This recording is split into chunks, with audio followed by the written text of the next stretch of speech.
Ah, nice.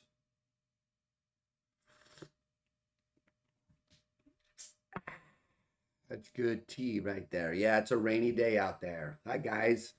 It's Richard Brown here. Just a guy with a PhD in philosophy and a webcam who is going to talk about existentialism today. So, if you know me or you've been hanging around in the areas where I tend to talk about things, then maybe you know that I have a background interest in existentialism. I read a lot of books by Sartre when I was an undergraduate. That's probably what really got me into philosophy was reading. I mean, I guess originally it was Descartes and all that classic stuff, but what really kept me and inspired me was reading existentialism. A lot of stuff by Camus and Sartre, the whole group there. And so that's always in the background of my thinking. I've never written about it. I don't really work on the issues related to that in my professional work, but it's always in the background. And I did become recently aware of I became recently it did become recently aware that that's a weird way of talking. I did recently become aware that there's more in the background of my thinking than I realized when I took this opportunity to run a seminar on post-humanism and stuff like that. Anyway, so no one cares. Um, but I did notice while I was cruising around the tubes of the U that there was this cool video here. It seems like it's a public television show from the 60s with Hazel Barnes. And Hazel Barnes, of course, as everyone may or may not know, I'm pretty sure she did the translation right of Being in Nothingness, the Barnes translation. I'm pretty sure that's what I used when I was in school. So I've been wanting to check this out. It says it's an introduction to existentialism. It's a rainy day, like I said, so I figured maybe I'll check it out. And why not? Let's do it together. So let's see how this is going to work. I heard the first little bit of this to see if my audio was working, and it's got some cool tunes at the beginning. So let's go ahead and dive right in. It's called Self Encounter, a study in existentialism. Okay, cool. I'm almost kind of scared here, guys. Let's go.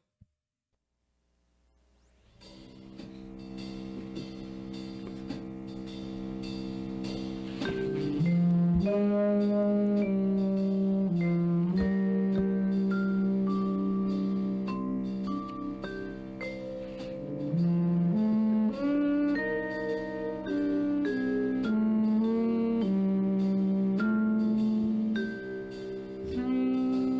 I get it. It's a reflection.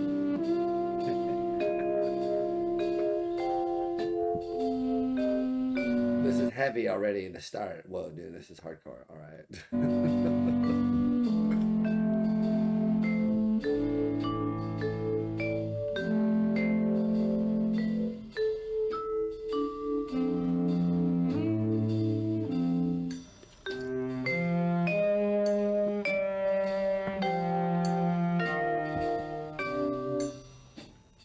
Wait a minute. 4 hours and 49 minutes? What the fuck? Wait, what? Oh, there's chapters? Okay. A wonderful 1961 show. I should have looked into this more, I guess. So it's a show, I thought I knew that, with Hazel Barnes called Self Encounter, which provides an introductory exploration of existentialism. Great. Uh, okay. Wow. I did not really quite fully grasp this was 4 hours. The first part on being in nothingness is only half an hour. All right, so I might have a chance of making it through that. Holy crap. I want to hear that song again, though. I like the, what was that? Like some kind of bass cello or something? That low straight note in the background was really cool.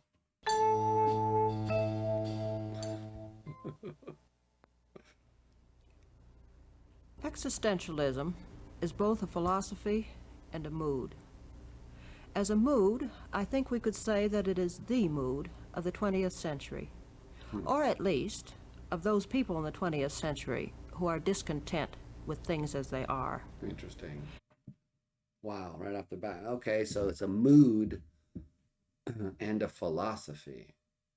The mood of the 20th century, and now we're in the 21st century already, dude. Okay, so what does she mean by that? This is going to be good.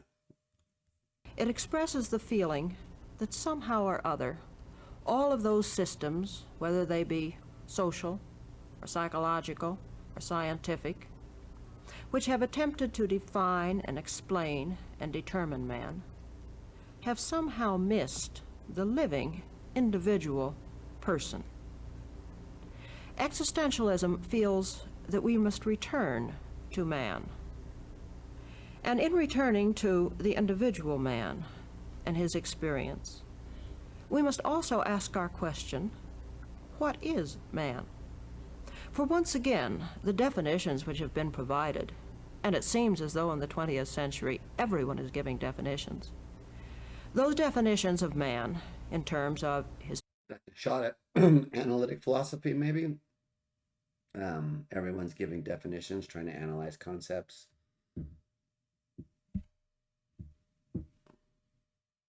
Okay, so I do like where this is starting, because this is the part of the existentialism that still sticks with me, is that when you try to define what a person is, what a human is, what it means to be a person. She's using the word man for mankind, one assumes. So that's the important question that existentialism tries to deal with. So very good. Okay. But discontent with the traditional conceptions of what it is to be a person, is that what she's saying, as opposed to? So I don't know. I didn't live through the 60s. I don't know. physiology or his psychology. Wait, what or the hell? The century, everyone is giving definitions. Those definitions of man in terms of his physiology or his psychology or the study of his social behavior, again, bear no more relation to the real individual than the printed description of the antics of a lover bears to love. Existentialism Wait, what was that? bears than the printed description of the antics of a lover bears to love. Existentialism is concerned especially. Wait, there was a flaw in the audio, but what did she say? She said, well, let's just go on. With what the Spanish existentialist Unamuno has called the tragic sense of life. The tragic sense of life is something which philosophers, for the most part, have neglected, for they have been concerned above all else with providing some sort of rational explanation, which would include and smooth away everything.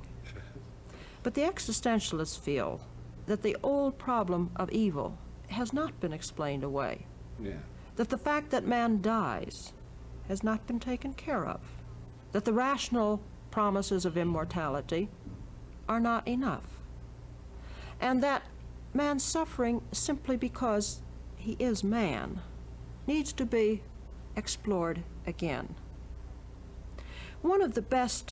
Interesting. So this is, you can recognize a lot of themes here. I guess this is the part of existentialism that's less exciting to me, or the parts of this that are exciting to me would be transferred into transhumanism for me. Yeah, but okay, good. So let's continue. What the hell did I do? Is found in the work of explored again. One of the best presentations of the existentialist mood, at least in my opinion, is found in the work of a non-existentialist author, namely Eugene O'Neill. In his play, A Long Day's Journey into Night, the character Edmund speaks these words: "It was a great mistake, my being born a man. I would have been much more successful as a seagull or a fish. As it is, I will always be a stranger who never feels at home, who does not really want and is not really wanted, who can never belong, who must always be a little in love with death. Now, what O'Neill is expressing here is really the feeling that it is difficult simply to be human. Difficult because to be human means somehow or other to be separated from one's environment, to have a little gap even between oneself and whatever one thinks one is. Consequently, it is a little difficult to see just how one can be related to other people or to this alienated world. Difficult not to feel that one is constantly overshadowed by the possibility, well, the certainty of a death which one can never quite comprehend. There are, of course, many facets to the existentialist mood. And it would be more accurate to say that even in the philosophy, there is not an existentialist philosophy, but rather many existentialist philosophies. For within existentialism, we have included widely different people. We might begin, perhaps, with the Dane, Søren Kierkegaard. Okay, so yeah, I guess I'm not really as excited about the mood of existentialism that she's describing here, this sort of re-examining of man's suffering. This might be all the being towards death and stuff that people talk about. I don't know. I'm not saying that's not interesting. I'm just saying it's not what interests me about existentialism. But yeah, I am interested in those sorts of topics. But as I said before, my interest there would be in transhumanism and sort of transcending the finitude of these things, the limits of humans. Interesting. Okay, well, let's get into this. Let's get into Kierkegaard, the optimistic nihilist, optimistic pessimist. Okay. Who lived over 100 years ago, but who wasn't really appreciated or very significant until our own day. And we would have to include people like Gabriel Marcel, who was a Catholic, and Will Herberg, who was a Jew, and the controversial Paul Tillich. These on the religious side, I don't know those people. but they're the humanistic existentialists too, those who deny that there is any God. The most well-known of these, probably, is Jean-Paul Sartre, and his close associate Simone de Beauvoir is again a figure familiar to many people. I would include here Albert Camus, for although Camus has said he is not an existentialist, he works on the same premises as de Beauvoir and Sartre. He asks the same questions. Ah, you see, she said Sartre and then Sartre. Come on, which way are we supposed to say it, guys? And frequently, the answers that he gives are absolutely acceptable to de Beauvoir and Sartre. Sometimes, I myself would say even better, and entirely consistent with their premises. I do love me some Camus, but I wasn't really aware of his, his writing, if there is any, that was not, literary. So we read The Stranger, Plague. I think there was a short story or something. But anyway, so there was no, as far as I know, essay that he wrote. Did he? I wonder if he did. That'd be interesting. I don't know as much about that. I do like The Stranger, though. Perhaps the most fundamental view in existentialism, whether religious or humanistic, is what Sartre has declared to be the one unifying factor. Existence precedes essence. Is how it's going to be? Did I pass? That's funny. The one unifying statement, says Sartre, which every existentialist would agree to, is this: existence precedes essence. It would be very easy to shrug this off and say, oh, well, this is an abstract bit of philosophical jargon. Actually, no, it's the whole heart of the matter. I think it's exactly right. Yeah. Well, let's continue though. What does it mean to be? What it means, in non-technical terms, is this: that man is different from the rest of creation, in that he is not born with an essence. That is, there is no overall definition as to what man is or ought to be. For man, if he has an essence at all, has simply the essence of freedom. And if his very essence is freedom, this means that his being is to determine what he wants to make of himself. Yeah, so I know Sartre's philosophy is heavily couched in this libertarian view of freedom. And if you're suspicious of that, like many people are, then you might wonder what you can do. I think you can still make sense of these sorts of claims. We are unlike other animals, even if we are determined, or if our actions aren't free in the libertarian way. There's still clearly a sense in which we are more sophisticated than other animals around, and also a sense in which there are many more options available to us because of that sophistication. In terms of how we understand, like for instance, I have the option to be married, which I am. A typical bear doesn't. Why? Because they don't think of these institutions and blah, blah, blah. So even if free will doesn't exist in the way that maybe someone like Sartre thinks it did, although didn't he change his mind towards the end? That's what I heard. But anyway, so because of his commitments to Marxism or something, is that what happened? In classism, that limits your freedom, he thought. So freedom wasn't absolute. Am I right about that? I don't know. I shouldn't say things like this if I'm not sure. But anyway, the point here is, well, I forgot what the point is. Let's just continue. Therefore, as Sartre puts it, man exists first. And as an individual, strictly speaking, there is no mankind. Oh, yeah. So even if we're not free in the way that they thought, it still could be the case that we are, as Sartre put it, a being whose being is in question, someone who is a being who is intending projects towards the future in a way that other animals might not be. Right. So I think that still could be the case, even if you didn't accept all the libertarian stuff. And I think actually all the stuff about responsibility was to go through too. So, but that's a different topic. Or maybe it's not, because we're going to be getting into that. But let's go back a little bit. Self. Therefore, as Sartre puts it, man exists first. And as an individual, strictly speaking, there is no mankind except retrospectively. Right. But the individual man exists. And by his life, by his actions, he determines not only his own essence, but he helps to contribute to what will have been the essence of mankind. Yeah, exactly. So see, that's one of the cool things about existentialism is it's trying to capture this idea that we are self-created, that what it means to be a human is to be a person, is to be self-created in a sense, to be a project on which you are working and what you have been working.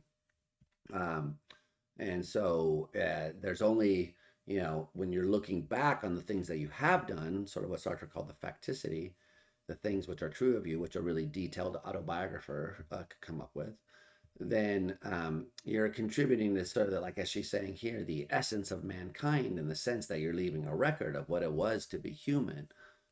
But it's not the same thing as being human. It's not the same thing as the person. You're sort of constructing a record of it, and that's not the essence of it. As William James would put it, we will know what man was when the last man has had his last say. As early as 1921, we find in a play by the Italian Pirandello an investigation of this problem of what the reality of the human might be. I'm referring to the play called 6 Characters in Search of an Author. In the scene which concerns us, we find that one of 6 characters has appeared to the director. He has insisted that their comedy, which has not yet been written, should be performed instead of the one which the director had in mind. And then the father raises very embarrassing questions as he talks to his director, questions which the director does not quite know how to answer. I should like to ask you to abandon this game of art which you are accustomed to play here with your actors, and to ask you again, quite seriously, who are you? Well, if this fellow doesn't have a nerve. A man comes here who calls himself a character and asks me who I am. A character, sir, may always ask a man who he is, because a character has a real life of his own, marked with special characteristics. For this reason, a character is always somebody, but a man, I'm not saying you now, may very well be nobody. Yes, but you are asking these questions of me, the director, the boss. Do you understand? But only to know if you, as you really are now, can see yourself as you once were, with all the illusions that were yours then, with all the things both inside of you and outside of you as they seemed to you then.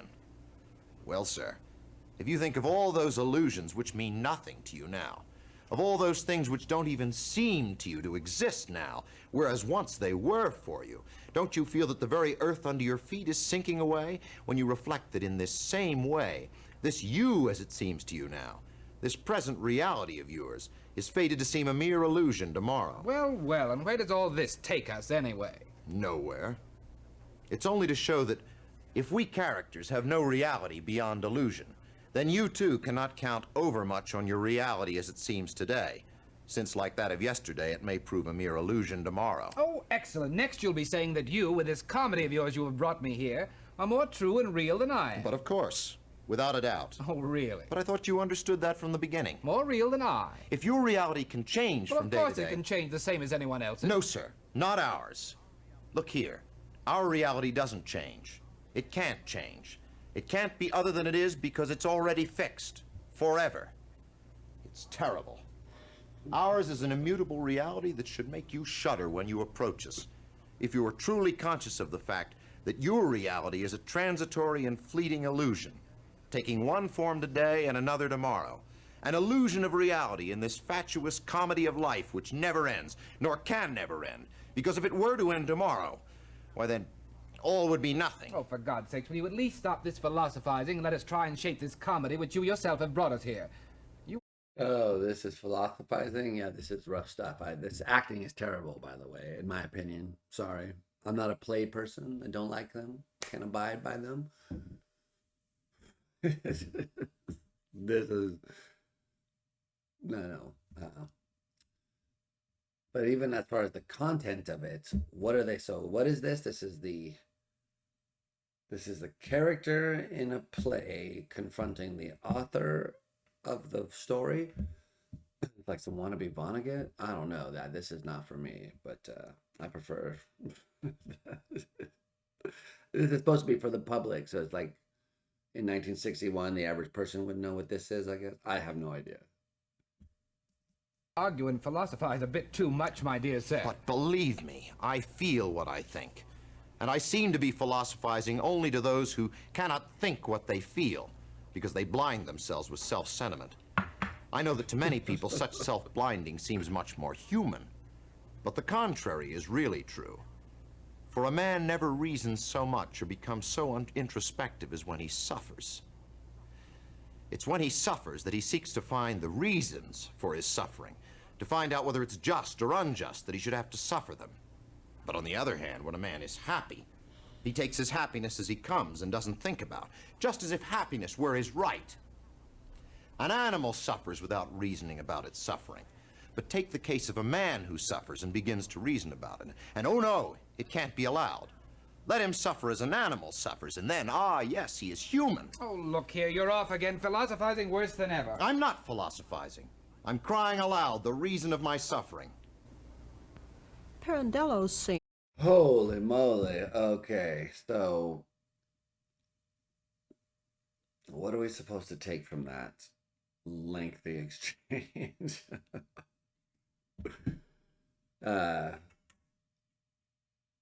If you're happy, you're not going to ask for why things are the way that they are. It's only when you're suffering that you wonder about the cause of it and whether it's just. there are cases where it doesn't have to be you that's suffering. But yes, when you see something like that, I don't know. Um, when I was very young in my neighborhood, the paper person would deliver the papers to the houses, and I must have been like, I don't know, 9 or 8, I don't know, somewhere around there. And I thought it was very unfair that only some of the houses got papers. Maybe I was younger than that, because that seems age seems like I should have understood this, but I don't know. It was young, and yeah, and we weren't even living there anymore by 8. Anyway, I don't know when it was. It doesn't matter. But I thought it was very unfair that only some of the houses got papers, and it seemed to happen like every day. This guy would bring the papers to certain houses.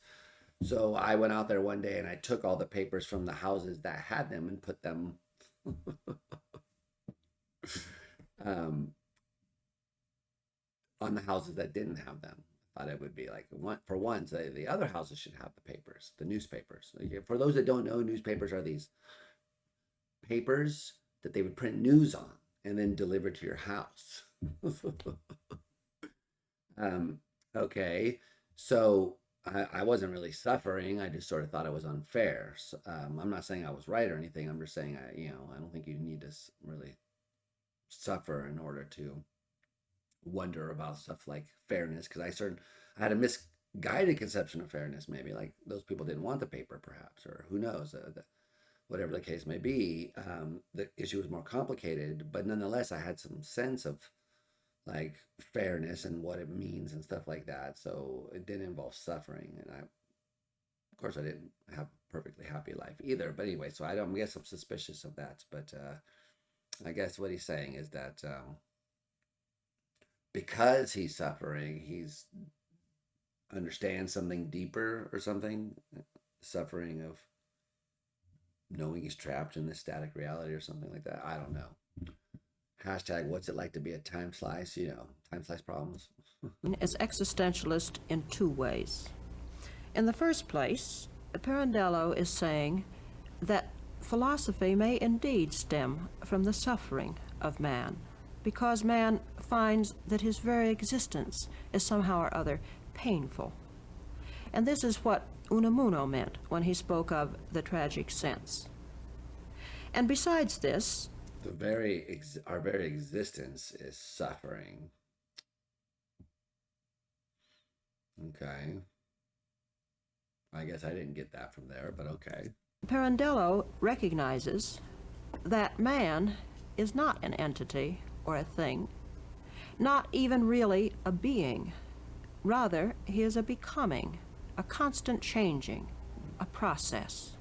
I missed all of that in And that speech. to be a process and to have this discrepancy at his heart means that man never quite knows who he is. Now, Sartre has expressed this in far more technical terms. Yes, we prefer those. By his famous distinction of two kinds of being. Yeah. All of reality, he says, may be divided up into being in itself and being for itself. Exactly. Being in itself is the kind of being which the things have, everything which is not conscious. The river, the mountain, a rock, a tree, or even a man-created object. Such being involves no gap, no separation. The acorn can't reflect upon itself and say, I wonder if I want to be an acorn, or would it perhaps be more interesting to be an apple tree?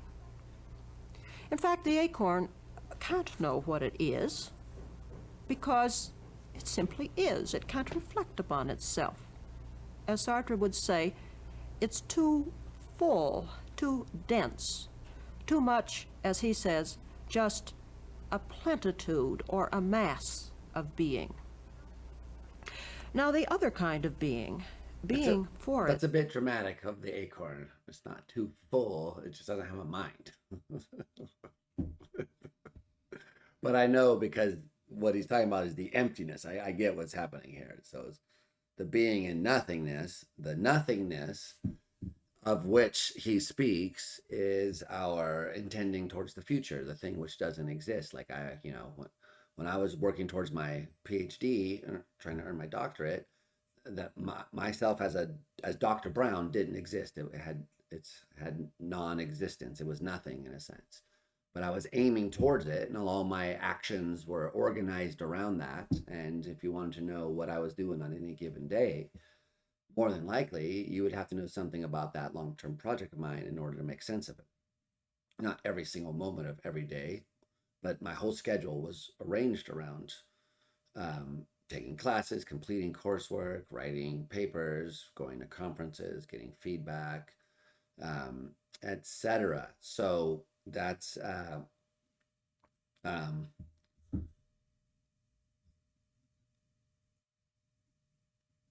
right. So that's in order to understand what I was doing there, you would have to know about that project. Sorry, I got distracted for a second, but yeah, okay. Self is the being of consciousness, the being of the human person. Sartre has startled the philosophical world in his definition of being for itself. For he says that being for itself is distinguished from being in itself only by this one thing. Oh yeah, so I didn't finish my thought, I just realized. But yeah, so that was the nothingness bit. So that while I was working towards that project, which I now have earned my PhD and I'm happily PhDing all over town, while I was working towards it, it was nothing. So it was like there's an emptiness that I was aiming towards. Okay, great. So that the acorn can't do that. It's too full to have that emptiness, which lies coiled at the center of being. You see, Sartre was very dramatic. I'm still making some good points, but yes, very, very much flair, very much drama. That consciousness, or being for itself, has the power of effecting a nothingness. Ah, This means that consciousness puts a kind of psychic distance between itself and its objects. As a consciousness looks at a thing, it is a consciousness of the object. And Sartre says that consciousness is always consciousness of something. One cannot imagine a consciousness which would not be consciousness of something. yeah, people say that sometimes, but really, can you not? Depends on what you mean by consciousness. So sometimes people say just like a mood, or just like mood. You just feel bleh. Like maybe you're normally your mood is like, hey guys, what's going on? You know, you're upbeat, you're like popping and dopping and stepping and hey, and then you're sort of down. Things just lose their oomph. It's a conscious experience, I would say, but what's it of? Well, it's of blah, yeah, right. That's what you're feeling, but it's not about anything. Right? The whole world just kind of feels like, man, I don't know. I mean, the issues are complicated, but I'm not sure if I buy this idea that consciousness is always consciousness of. But there is a kind of consciousness which is always consciousness of, and that's what sometimes we call awareness. It's always aware of something. So if that's what he means, then yeah, I agree. Like philosophers have sometimes called that transitive consciousness, a consciousness of stuff. But maybe a mood, like like I was suggesting, is not an awareness of something, but a way of being aware. Like, it colors the whole, everything. Yeah, I don't know. It's interesting. Okay, let's continue though, because that's tangential. This means that in one sense, consciousness is open. For my consciousness is what it's conscious of, in the sense that it can't exist without things of which it's conscious. And yet, as I am conscious of the object, I'm also implicitly conscious that I am not the object. In other words, I have encased this object with this shell of nothingness, which means that I am implicitly aware of my awareness. All right, so this is a different layer of nothingness that I wasn't previously. Nothing. I encased it with a layer of nothingness. I mean, I guess there's a sense I know I'm not the object, but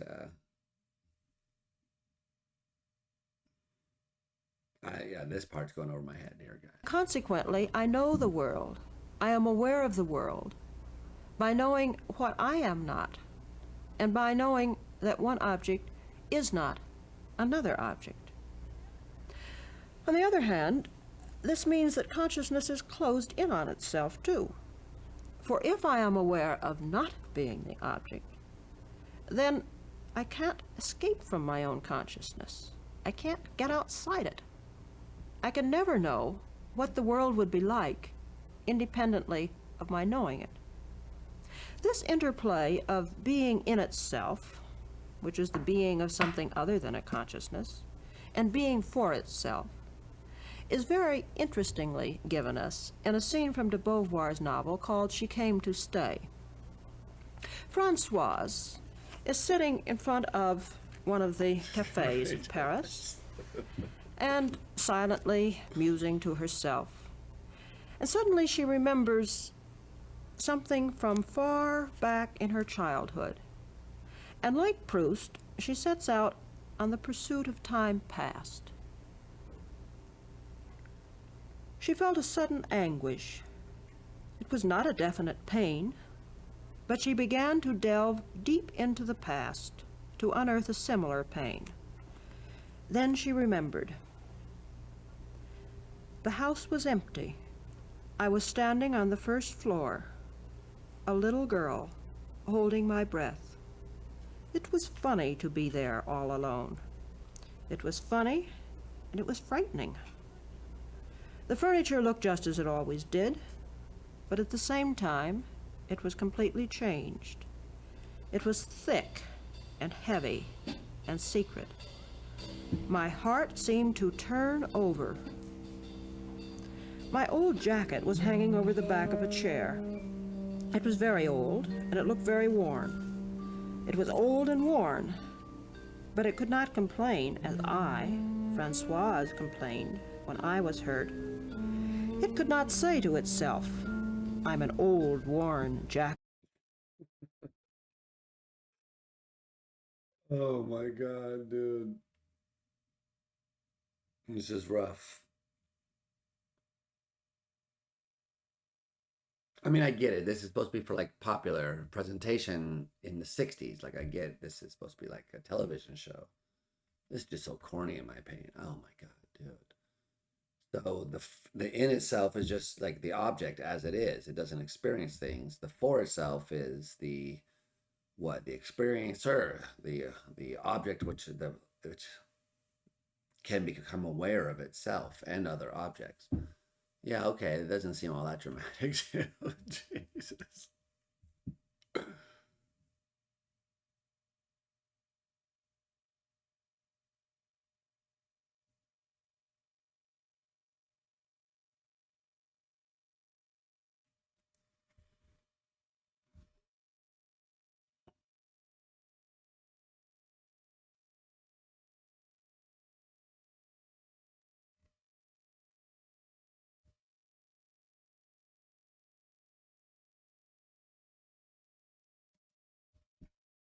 Close your eyes, it's just as if you did not exist at all.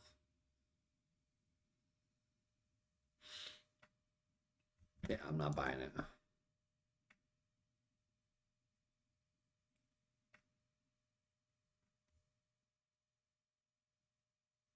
Oh wait, it's as if the jacket didn't exist or her. Now I'm confused. What the hell is this? This is some wackadoo shit right here. No, No, it doesn't make any sense at all.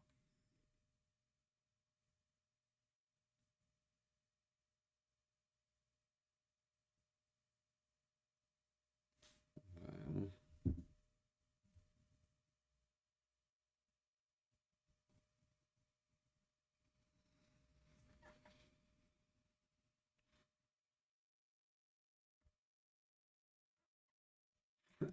This is the part I never got either. All this like the nausea stuff that Sartre was always talking about. I mean, I could get vertigo and stuff like when you the no free, ultimate freedom, responsibility, and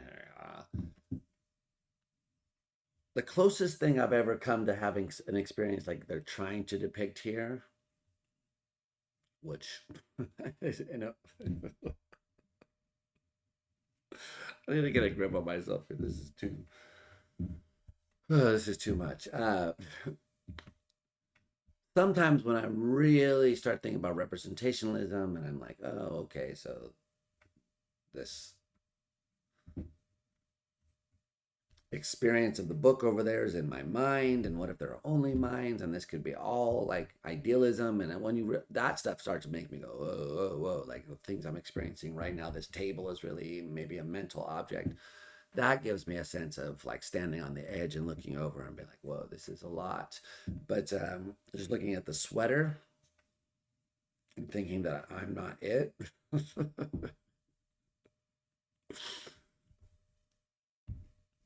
Yeah, there's, yeah, okay. Anyway, I am having fun though, guys.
I mean, this person is describing a mental episode of a psychotic break or something. This is not, this is more than existentialism. What's going on here? Whoa.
Wait, that's what they were talking about in that scene? I had no idea.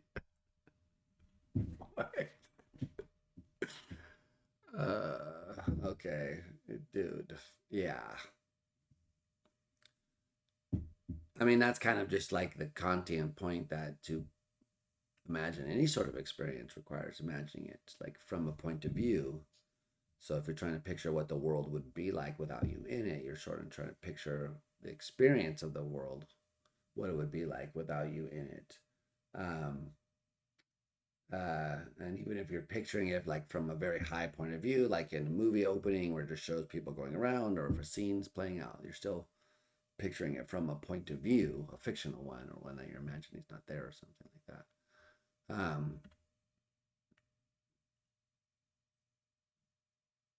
Yeah. Couldn't I imagine like a world where there's a person like me, but that they think they're Richard Brown, but there is no Richard Brown? Like maybe that's this world.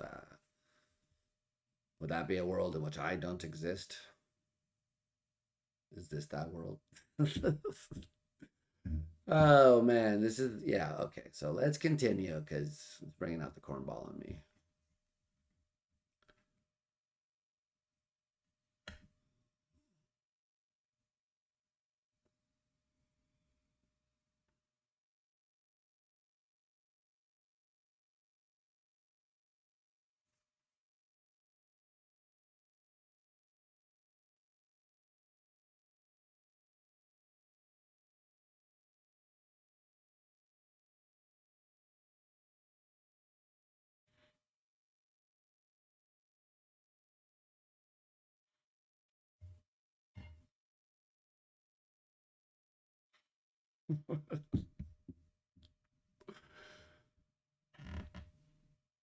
Oh yeah.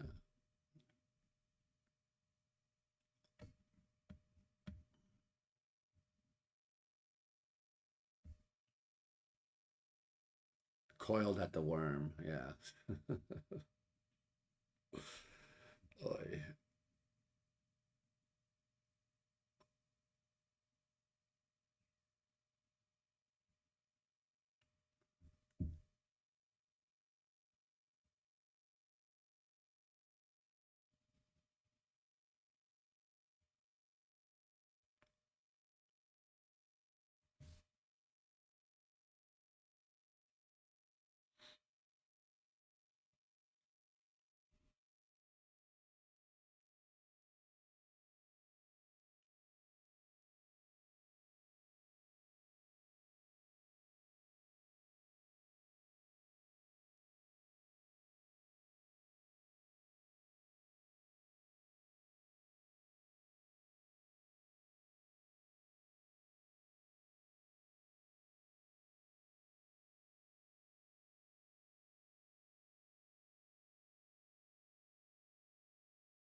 This object is not that object. That's the nothingness, the negation there. So we can introduce a nothingness. I don't know, can't animals, don't animals know that they aren't the environment? I mean, isn't this very basic?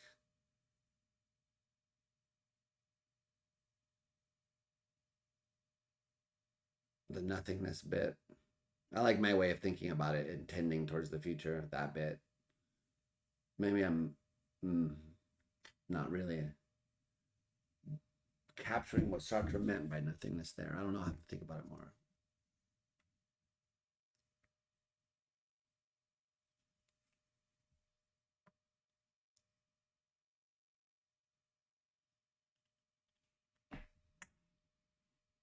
That's my way of putting it. I love that way.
Yeah, see, so that's a good question because I would say it's the new I that you have created, a new self.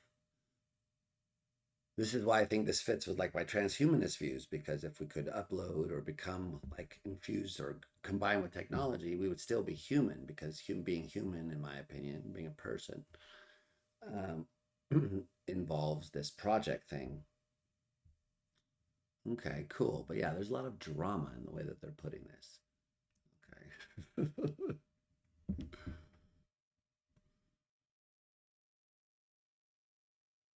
Wait, hold on. I missed it.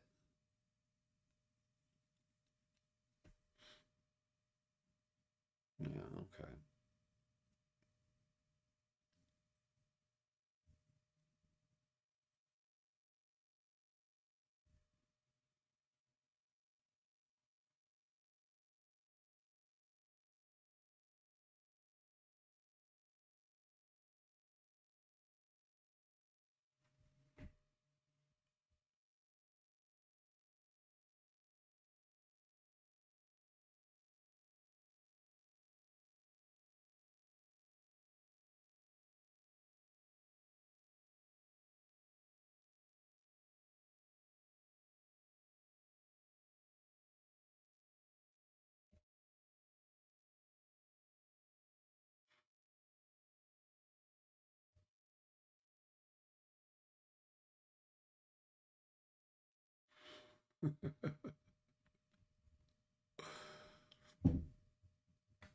Gnarly, dude.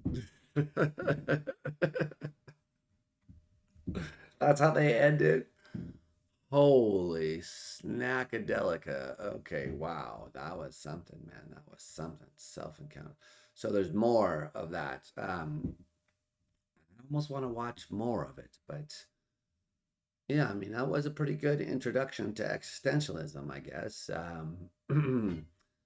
Definitely, I forgot about all the drama. Okay, yeah.